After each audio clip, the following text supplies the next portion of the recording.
High বন্ধুরা, আমি আজকের এই নতুন রেসিপি নিয়ে এসেছি। দেখো, এটা ওলের গিঁড়।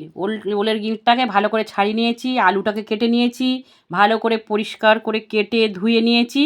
এবার পরিষ্কার করে কেটে ধুয়ে নিয়েছি, এটাকে রান্না করবো। এটা গরম জল বসিয়েছি, কড়াই গরম জল বসিয়েছি। দেখো, জল ফুটে গেছে। এবারে ওলের গিঁড় আর আলুটা দেবো।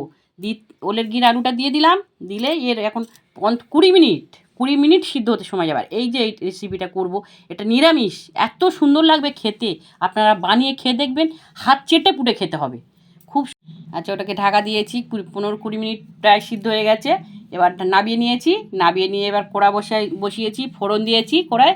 নিরামিষ রান্না করবো তো, ফোড়ন দিয়েছি, একটু টমেটো দেবে, টমেটো দিয়ে দিলাম। এবার টমেটো দিয়ে নাড়াচাড়া নাড়াচাড়া করে টোরে নিয়ে এবার ভালো করে একটু নেড়ে নেবো, খুব সুন্দর করে নেড়ে নিয়ে ওটাকে একটু অল্প আদা দিলাম, আদা দিয়ে দিলাম। আদাটা দিয়ে একটু নাড়লাম। নাড়ার পরে আদাটা দিয়ে দিয়েছি, শুধু নিরামিষ তো, খুব সুন্দর লাগবে খেতে। এবার সবজিটা দিয়ে দেবো, যে ওল আর আলুটা সিদ্ধ করে রেখেছি, ওইটা দিয়ে দেবো। ওইটা দেওয়ার পরে এটা ভালো করে কষাবো।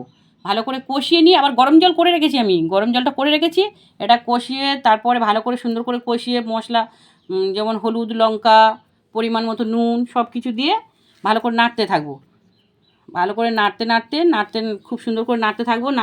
এই যে ওলের গিঁড়টা আমি আজকে রান্না করছি, এটা ওলের গিঁড়। আগে এটা গলায় লাগতো, কিন্তু এখন আর গলায়।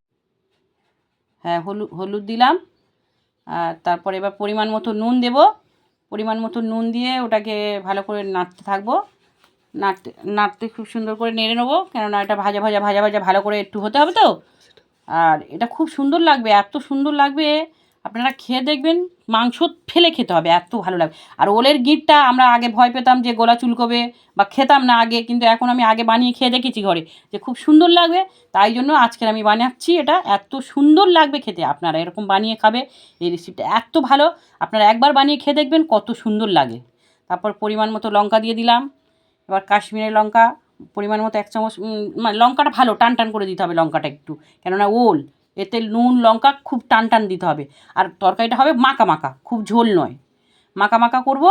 মাখা মাখা তরকারিটা করলে একটু হয়ে আসবে। একটু সামান্য চিনি, জিরে বাটা তো দিয়ে দিয়েছি, জিরে গুঁড়ো দিতে পারো, বাটা দিতে পারো।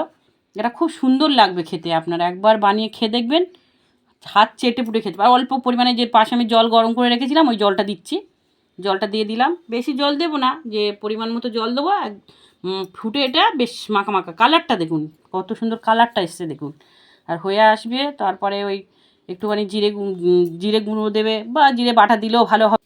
আপনারা খেয়ে দেখবেন, কত সুন্দর লাগবে। কমেন্ট করবে, লাইক করবে, বন্ধুদেরও শেয়ার